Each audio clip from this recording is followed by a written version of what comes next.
I'm thrilled to be joined right now on the Unpacking It podcast by broadcaster Brian Anderson, Turner Sports, Milwaukee Brewers, 2K. You can see the NBA 2K sign if you're watching the video. But Brian, it's great to have you back on the show. How are you?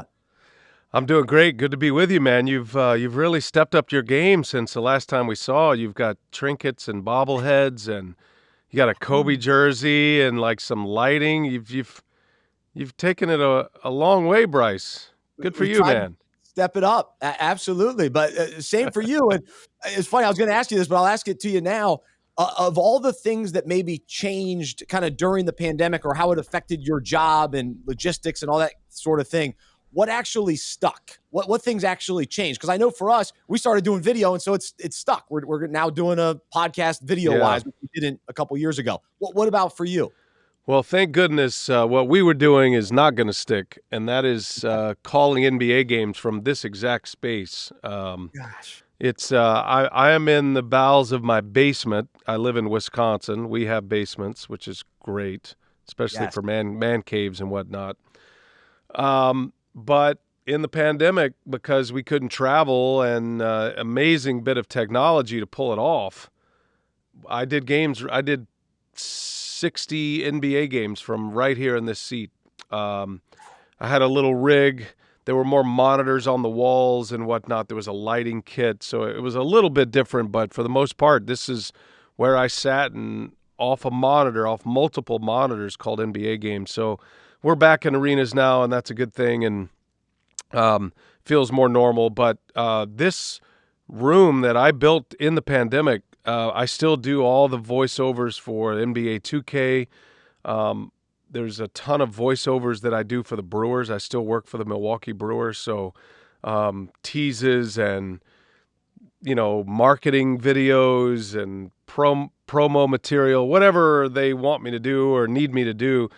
I really don't have to go down into a studio anymore. I just do it right here, and it sounds great, and it looks great if I have to go on camera or do an appearance like that.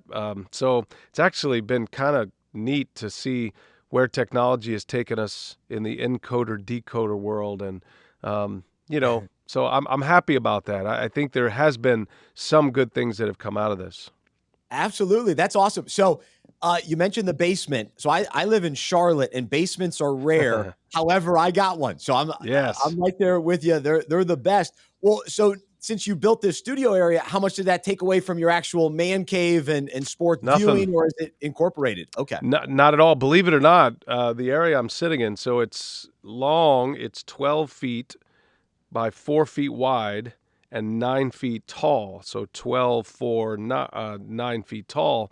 And these are actually storage shelves. This is a storage area in Cool. the unfinished part of my basement. So, like, I don't know if you can see, but like, that's just wood under there, and I put all this material, this acoustic material here. But basically, this is storage, and it was just an unused space anyway. We had a few like boxes and stuff down here, but nothing major. It really has turned into a pretty cool space, and everybody who comes over to my house, they love coming in here, and because it sounds great too. You walk into an acoustically perfect setting, which is what we need to do Yeah. NBA 2K. It's a cozy little place, man. It's small. It's like being in a cockpit of an airplane, but once you come down here, it's kind of a nice place to hang out. It's a good place to get away. So took up That's no cool. space. I didn't have to lose my ping pong table or my pool table or Oh my man. 80-inch television is still in perfect in position for me to watch games. That's excellent. So do you go one big TV or do you have multiple TVs? Now I'm one big TV guy because Okay.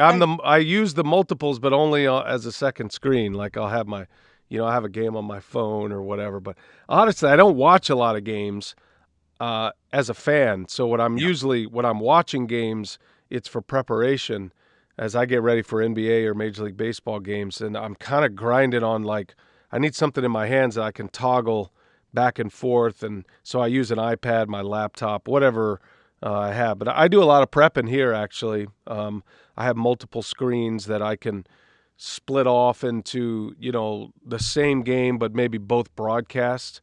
Oh, so I can see how one team is covering, and a lot of it's just kind of skimming through to look at graphics. So nice. yeah, I mean it's evolved. It's been fun to dive into all the technology that's available and all the research tools we have available to us to try to be better, but not get so distanced from the games and what makes it interesting, that we lose that touch too. We still want to talk about the poetry of the game and Mm. let it breathe and make sure we're not just cramming all kind of information just because we've prepped it and we know it. I call it the humble approach, Mm. but I try to take a humble approach to broadcasting, and it's that same principle of like knowing when to be quiet too is just as important as knowing when to speak. Man, that truth translates to a lot of areas of Yes, life. every walk of life, and That's it comes straight from the Lord Himself. So if that's the original source, we're all about sourcing here. that's If we're right. going to go to the original source, then that's a pretty good one to start. Absolutely.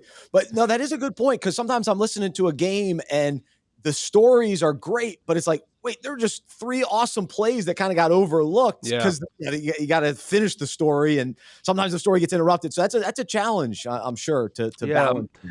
And I'm not saying I'm perfect, and I've been guilty of it myself, but I try to be cognizant of it. Now, if it's a blowout game, and Yeah. maybe we're teasing the next game like we had this past week, Brooklyn and the Warriors. So we did the Nets and the Warriors, and that was a great game and highly anticipated, but it ended up being a 20-point blowout. So that's different. But for me, commas really work well.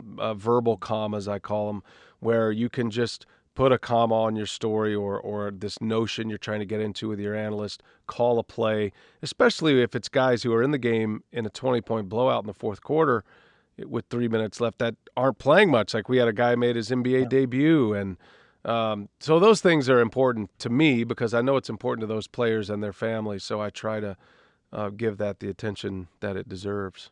Yeah, absolutely. Well, you mentioned that game. That, of course, was a big game, but it's still early in the season. But Yeah. those teams only play twice a year, so that was a important matchup. Maybe a Hmm. finals matchup. We'll see. But what was Maybe. your takeaway from the game, from that specific game? Well, Stephen Curry is an MVP candidate, legit MVP candidate. There's a lot of talk about Stephen that maybe, he couldn't carry a team to a championship.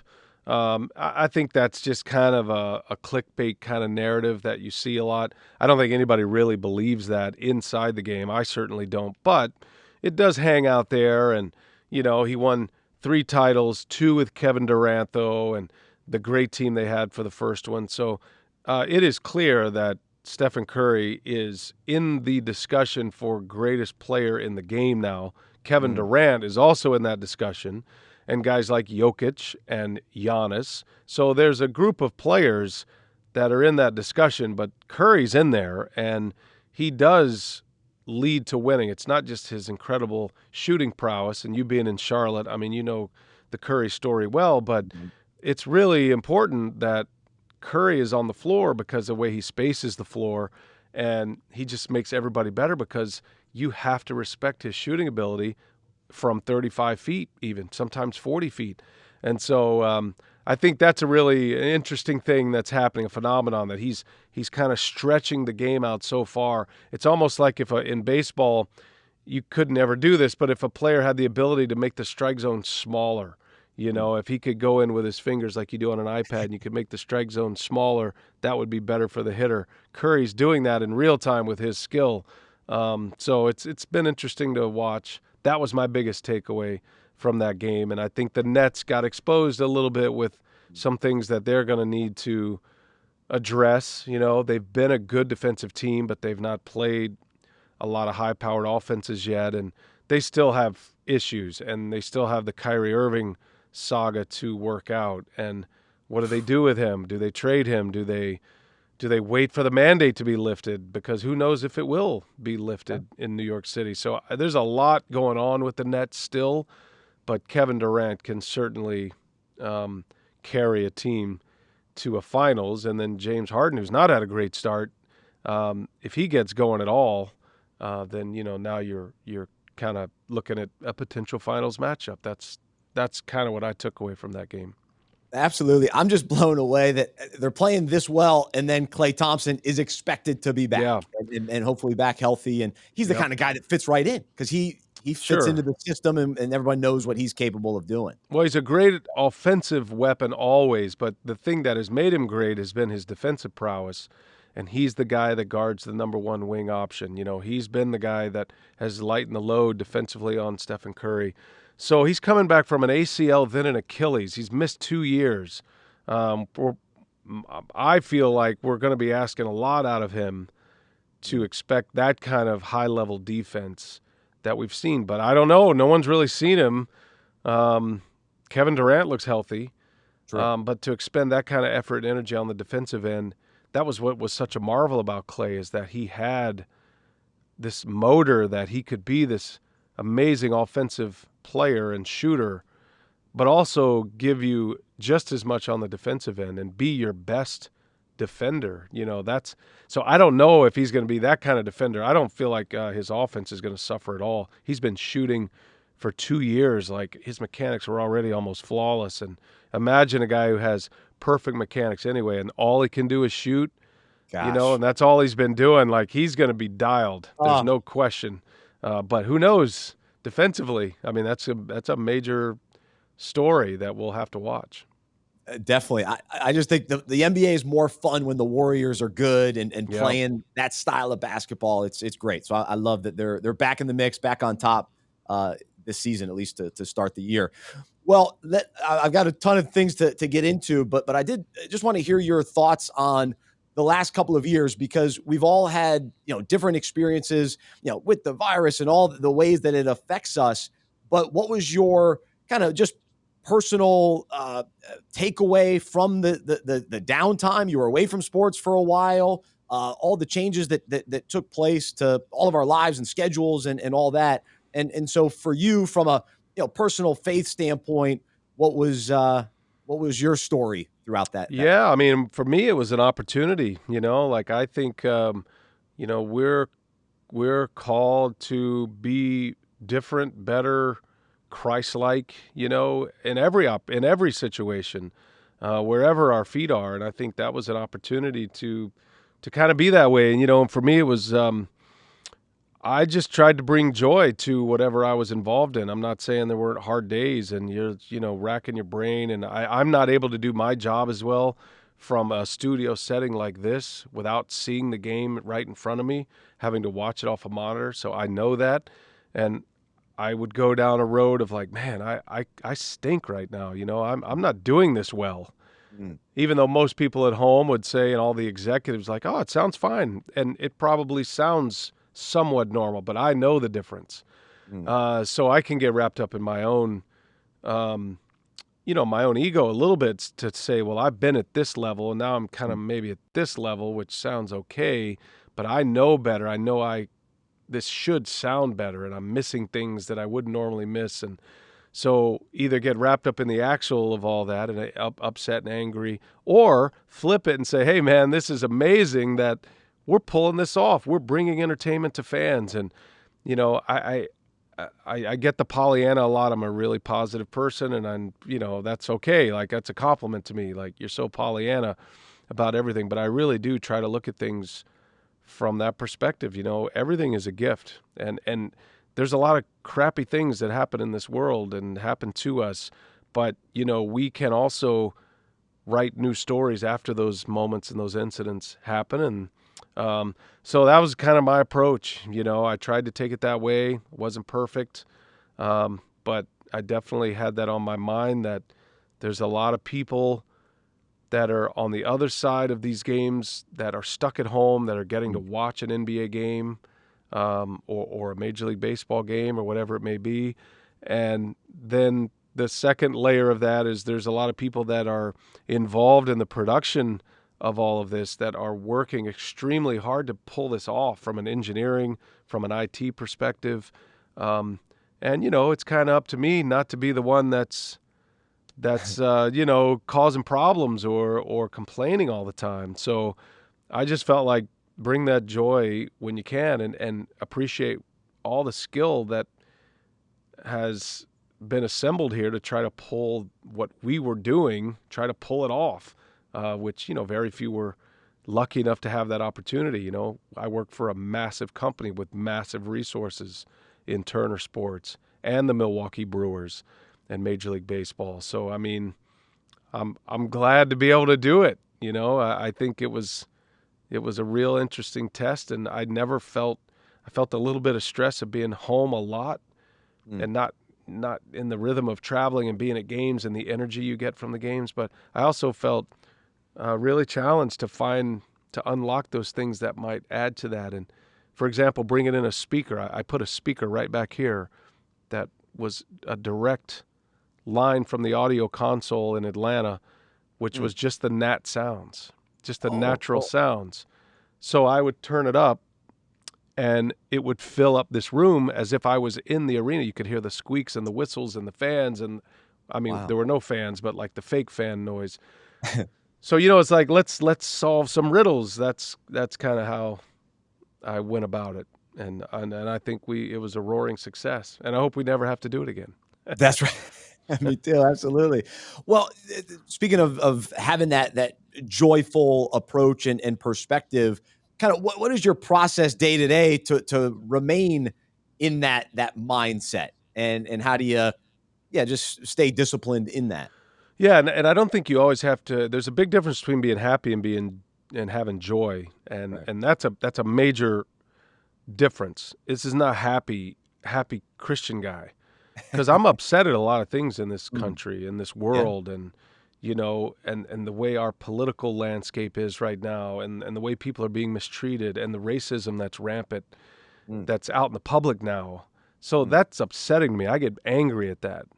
Yeah. But that's not taking away the joy I have for the breaths that I'm taking and the life that I'm living. And, to me, those are all calls for us.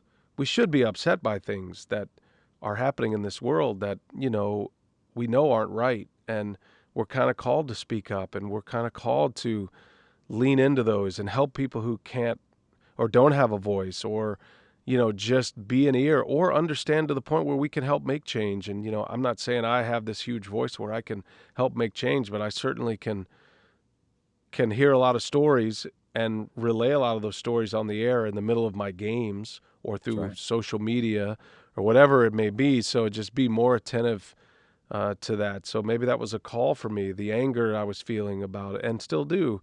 Maybe that's a call to do something about it. We are always asking God, how could you let this happen? And I think the answer might be, I feel deep in my soul that sometimes God says, well, why, how come you are letting this happen? Mm. You're in charge here too. You can take command of certain things. And so, like I always feel that back and forth, that I want to be a better person and I want to see the world better, and I need to keep learning and try to understand people better and understand my own background and past, and how that shapes the way I think. And maybe that's not always the right way to think. I've changed my mind on so many things over Mm. the last couple of years, especially because, probably because I've had more time to really get introspective and take a deep dive in my own thoughts and my own personality and my own belief system. And so it's been great. I mean, it's good. We should all be trending that way. God's Right. not afraid of us challenging Mm. things, because he's always ultimately going to be right. It's up to us to discover what's right. So we may think we're challenging God on things, but actually we're kind of challenging ourselves, really, True. because we don't have the full understanding of it. So that's kind of the bottom line, that we all need a little more of a humble approach in our lives as well. Amen. Amen. No, I love that perspective, and I don't think it's talked about enough. The difference between, anger and then righteous anger, and Yeah. and how to deal with that. And I think, there is this misconception of you mentioned that the happy Christian, where it's almost delusional and your head's in the clouds, and you're not dealing with reality, and you know Mm-hmm. even the reality of grieving sin, whether grieving sin in our own lives or grieving the sin in the world and the brokenness. And that's not happy, joy type No. of thing. But in the midst of all that, the joy in our heart and the difference and the light that we are in those situations definitely can stand out. So so anyway, yeah, just to echo and amen what you said. I appreciate that. I think that's a good perspective to have. So for me, it's just not getting angry about stupid things. That's Yeah. the key. It's a checks and balances, and it's a motivator, and it should be a motivator. And for me, it's like we can't equate Christianity. It's Christianity does not equal patriotism. Like those are the things that are really bothering me lately. That they're different. It's not this. I can have patriotism. I can also be a Christian, but sometimes those don't align. And we do have some serious things to explore in our culture and in our lives and in our country.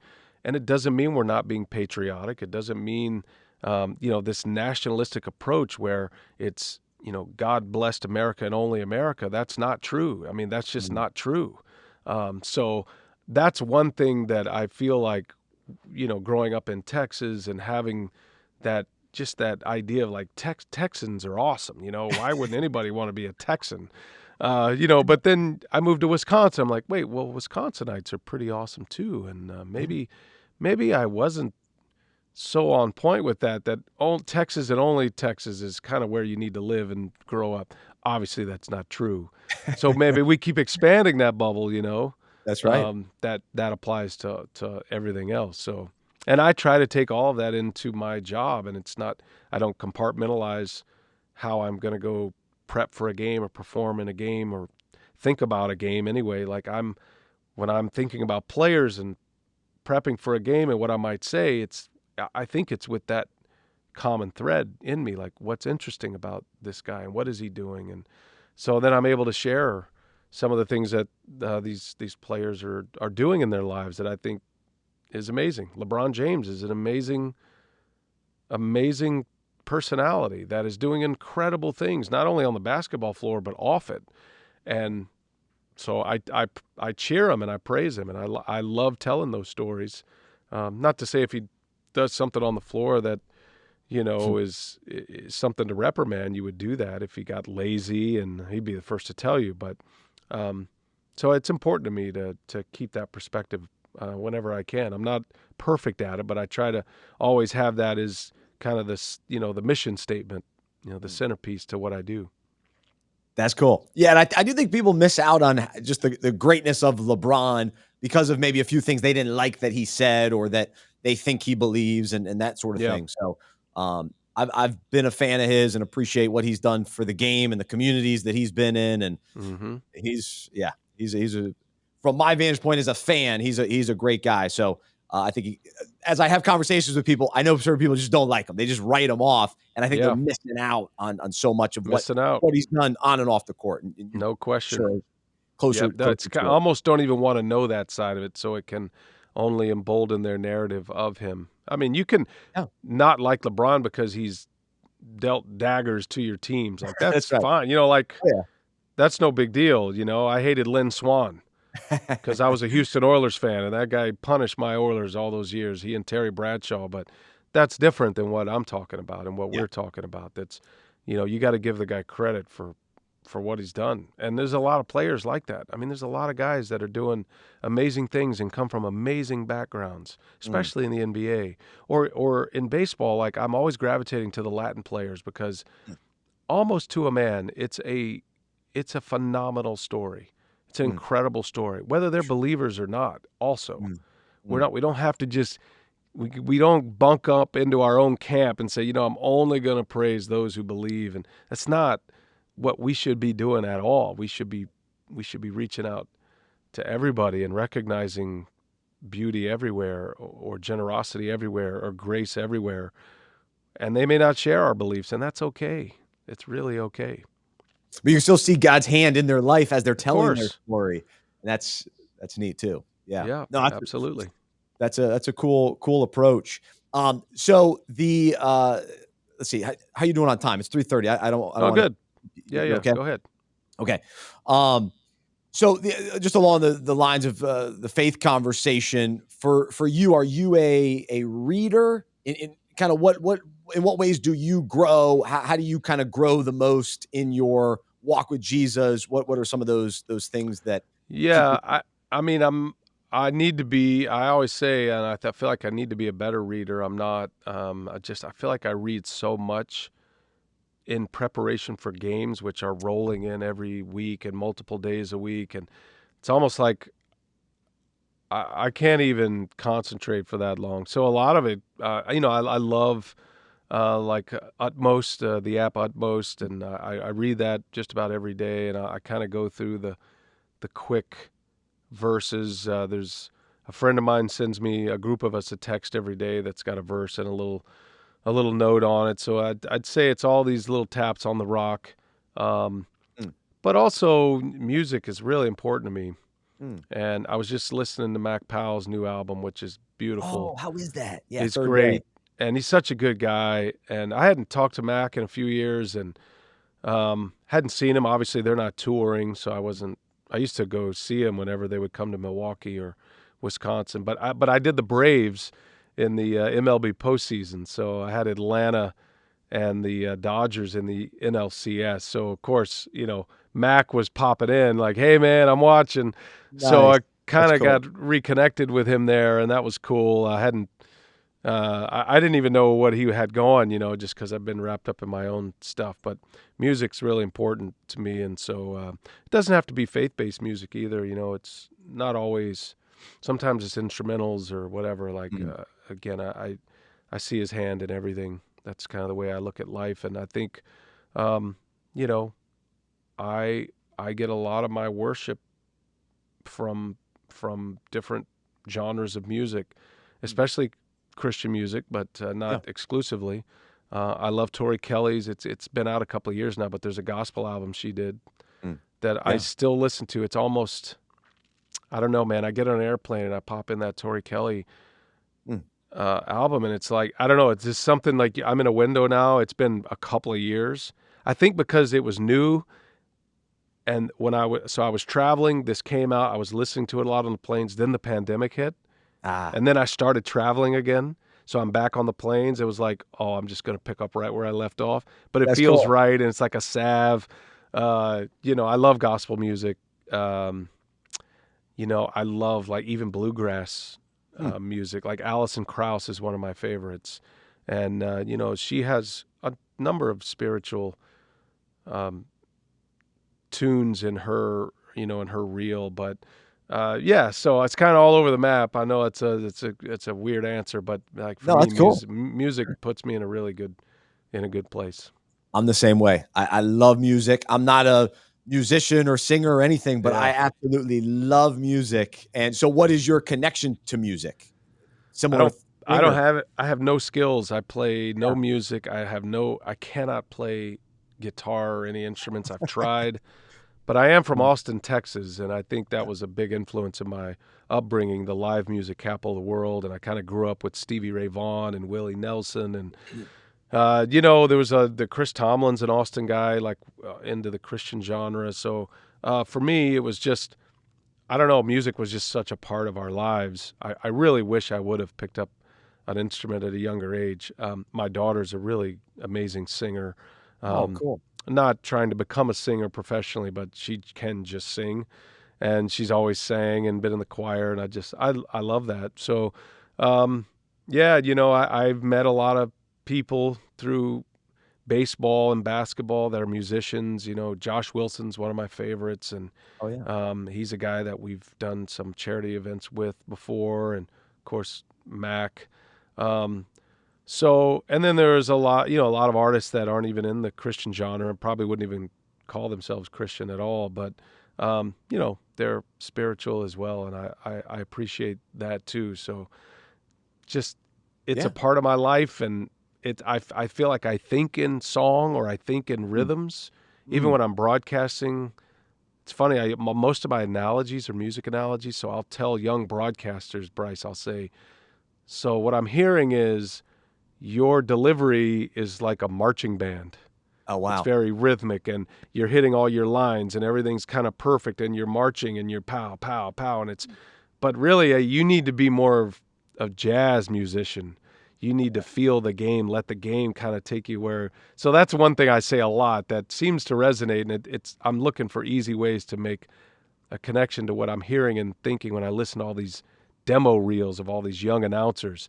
So that's what I go to almost 90% of the time, especially with guys just starting out or young ladies just starting out. There's a lot of young female play-by-play announcers now, which is Yeah. encouraging. So Yeah. that's like all my all my analogies are either music or sports. So that's been a big I'm part of my life. I'm right there with you. Yeah, that's cool. Yeah, I love it. And last time I had you on the show, I asked you. I was just about to become a dad, and I was gonna have a daughter, Maddie. Your daughter's Maddie. Yes. So she's now 2 years old. But I'm Whoa. introducing Mine's her to music. 22. 22. Yes. That's cool.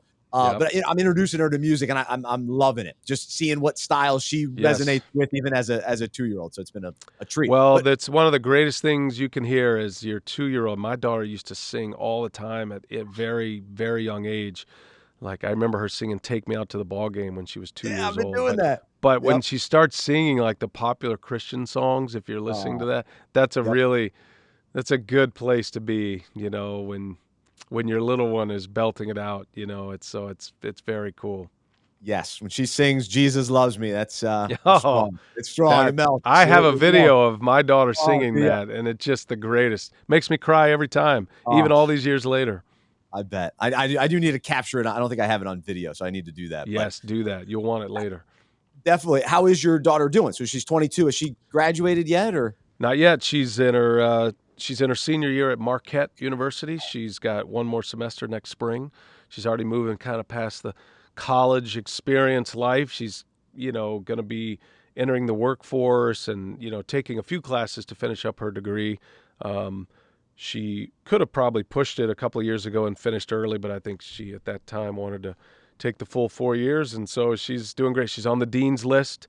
She's on the executive dean's list, so Wow. she's a great student. She's got a great heart, just a beautiful person, inside and out, and I couldn't be Uh, more proud of her. That's awesome. I love Hmm. hearing that. That's neat. Yep. Well, the other big thing coming up for you, of course, we got Thanksgiving. We're all excited about Yep. that. But then the day after, it's like, how do you fill the day? Some people maybe go out shopping, forget about all that. The match is back, and we've got a Yes. tremendous matchup with Brooks Koepka and Bryson DeChambeau, and so I can't believe they got these two guys to actually be on the course together. I guess following the Ryder Cup, but you're going to be on the call. And to me, the most exciting part of it is you being there with Charles and Phil Yes. Mickelson and Charles Barkley. So hype it up. Let's get some people excited about next Friday. Well, the first thing I want to say about it, and it's somebody, if you haven't had him on your show, you should. But Ernie Johnson Oh yeah, was I've heard. supposed to do the event. I've done the last three. I did the one last year at Thanksgiving. Ernie was set to do it, and it was great. It was going to be great, and I'm in between NBA weeks as well. It was I was grateful to be able to be home for Thanksgiving. But Ernie lost his son Michael, who was 33 years of age, was adopted when he was 3. I highly recommend you go listen to or at least read about Ernie and Cheryl Johnson's story adopting Michael. So Michael passed, had a disability, and he passed. He lived a lot longer than they ever imagined, but it's a beautiful story. But because this is going to be the first holiday, the first family gathering since Michael's passing, which was just a couple of weeks ago. Thanksgiving is going to be challenging for Ernie. Obviously, doing a golf tournament would not have been a great place for him. So that's the first thing I want people to know about this. Thanks So for sharing. Yeah. we'll be thinking about Ernie and praying for Ernie and his family as they go through a holiday without their son, which is hard. Mm. The match itself will be Friday after Thanksgiving, and I will be with Charles and Phil. Phil's competed in the first 4 and won twice. One of those victories came with Charles Barkley, which was the one we had last year at Thanksgiving in Tucson. So they're great and amazing, and Phil has ownership stake in this whole franchise called The Oh wow. Match, Oh, okay. and Tom Brady is an executive producer now. Turner Sports was at first a conduit for this thing that was thought about, an idea. How could we do it? And then we partnered with Tiger's agency, Excel, and Phil's agency, and put the first one on, and then expanded it to turn into the pandemic match, which was the one that we raised $20 million. That was with Tiger and Phil and Did, Brady and Manning. did it So rain? that Is that the it rain one? rained, it Oh, poured. It oh, was oh, like, it was unbelievable. It was a great experience and just a fun, yeah. entertaining thing. And, Brady ripped his pants and Oh, yeah. Tiger was amazing. And it was just a really cool thing. And we drew like 7 million viewers for Wow. that, which they were hoping they draw 1 million. They drew 7 million. Anyway, That's so when those then sports were going on. yeah, there was no sports. That Yeah. was the first bubble. That was actually the precursor to the NBA bubble. That Oh, was wow. actually for us. Nobody really knows this, so I'll give you this information. Sure. But that was actually a test run for us, Turner Sports, with association with the NBA. That could we pull this off with health and safety protocols, and we did at the Mm. match. And then we turned that into the Orlando bubble experience with us and ESPN and ESPN Radio. So like that was the second match was more important in so many ways, outside of raising $20 million. And Incredible. I don't know how many. Feeding America was a big sponsor there, so that's all really cool, and that's what I love about it. However, it's evolved, and now we've gone a little bit from the entertainment thing with the amateurs and the fun and giggles and all that to like two guys that don't like each other that are actually legit competing to beat each other. Oh, yeah. And now, so it's a different dynamic. Like there will be some yucks, and we'll have earpieces, two-way interaction with earpieces and microphones. So that'll be the same. Cart cams are coming back. We have drones. Nice. And we've raised $30 million in the last 3 matches for charity. So that whole thing all works. And then this one's going to have a little touch of like, not so much fun. I think it could be Yeah. fun and there could be some laughs, but there's going to be some moments that are probably going to feel a little awkward, which is like right up Charles Barkley's alley. Yeah. There's nobody that leans into awkward like Charles Barkley. No. So that's what it's going to be, and I have no idea. It's going to be 12 holes. It's at the Wynn Oh, Resort in okay. Las Vegas. It's going to be a 2.5, 3 hour window. It's not going to be a long 5 hours Good. like the others. So we're literally going to, come on the air and hit the first tee shot. There will be no pregame show. We're just getting right to it. That's kind of some of the feedback we've gotten from the fans. So we'll get right to it, and it could end on the 8th hole or the 9th hole, or it could go 15 holes. We have no idea. But regulation is 12 holes. It does get dark there a little after 4 p.m. local time.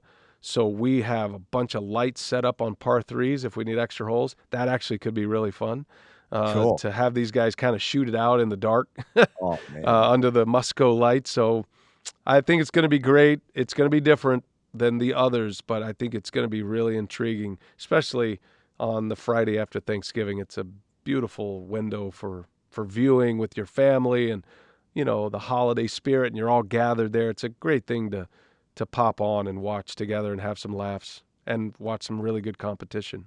Absolute two of the best golfers out there. Yeah. So, man, that'll be fun. Yeah, because I remember the Tiger Phil one in the dark toward the end. I mean, Yes. they tried to have lights, but it didn't seem. It was No. very dark. Were there any Yeah. lights? It was nuts. Yeah, there was a light, but not like what we're going to have for this You'll have one. it And we full. actually had it last year in Tucson. We had it fully lit. There was a par 3 night. It was actually a 19th hole, not the bar, but an actual hole at this particular club. We just didn't get there. It ended early, but we were ready in a much better way than the first one. So it'll feel. There was an LPGA event actually that they had a finishing in the dark with lights. And you wouldn't really know if you were just watching highlights. It kind of looked like a little odd, but it looked like a studio. Wow. But no, it's going to be really well lit. There's no telling what that bill's going to be, but Gosh. they'll be cranking some energy if we go extra holes, which we'll probably get in trouble for also.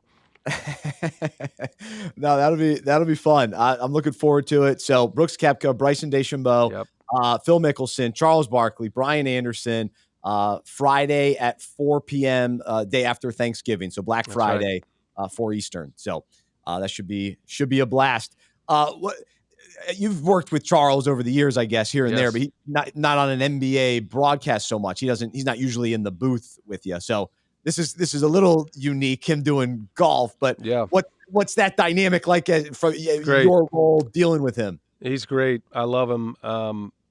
I do. I've worked with him. This will be the third match we've worked together. Um, he's just a beautiful person, man. I Mm, mean, I don't know how else to explain it other than he cares. He's a culture builder. He's an energy giver. If you could think of any corporate phrases that would apply to the guy that walks in the room and owns the room and makes everybody better and makes everybody smile and makes everybody feel good about themselves, like that's him. And he's great at his job, and he's indifferent about what people think about him. He's got his vices, and he's okay with that, and he's okay with your vices, mm, and he just yeah, loves everybody. that's And cool. but he's tough, also. He's tough, and he can be firm with people, and, so he's kind of like, if you wanted to carve out a way to live your life, that it would kind of be the way Charles lives his life. I mean, Interesting. he sleeps well every night. He Huh. doesn't carry stress. Yeah. As the moments unveil in front of him each day, each week, it's just a moment to put yourself into and absorb and acknowledge and enjoy or despise or whatever it is. It's like, I'm just going to feel it all and live it all, and then we're going to go to the next moment, and it's tremendous. It is like he knows everybody's name on Oh, the that's cool. crew. He Cool. reaches out.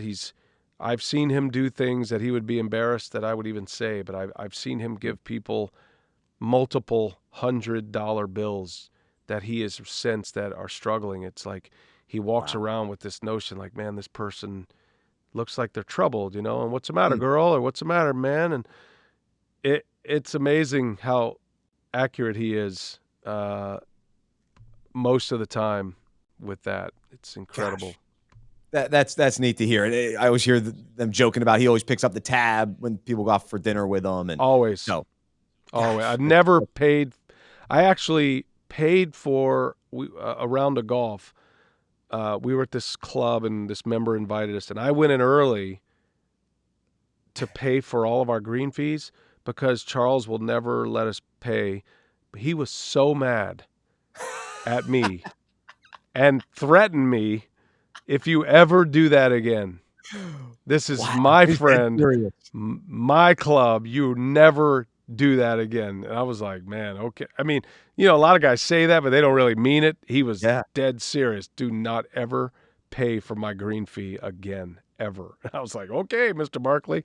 So and that's I love something. him. Play golf together. He's actually a much better golfer. He doesn't have the hitch anymore. So he's a That's something. much better player and I'm glad he and Phil won the match That's right. 3, which was awesome and great for Charles. He hit the ball really well, and so that's pretty cool. That's cool. No, that's great to hear. He's my favorite guy on TV. I always Yeah, say he should be on every show every night. Whatever, if there's a spot, can be. he could be there. He could when he was on the Totally. Manning cast. I mean, he's great. Whatever. He'll show up on hockey, Yep. broadcast. He's awesome. So He could do whatever he wants, no yep, question. And he's not that's, even on Twitter. He has no oh, idea the love that people have for him. that's true. Yeah, it makes sense. Gosh. Well, Brian, man, I could talk all day with you, but I'm so thankful for you taking the time and being a part of unpacking it today, and appreciate the encouragement that you shared with us today, and some cool stories. And so always love having you on the show, and enjoy listening to you during the NBA season. And then we got March Madness around the corner, and of course Yep. the match coming up as well. So greatly appreciate it, and have a wonderful Thanksgiving. All right, Bryce. Thanks, buddy. Good to be with you again. Absolutely. There's Brian Anderson, Turner Sports, the match coming up next week, joining us here on Unpacking It.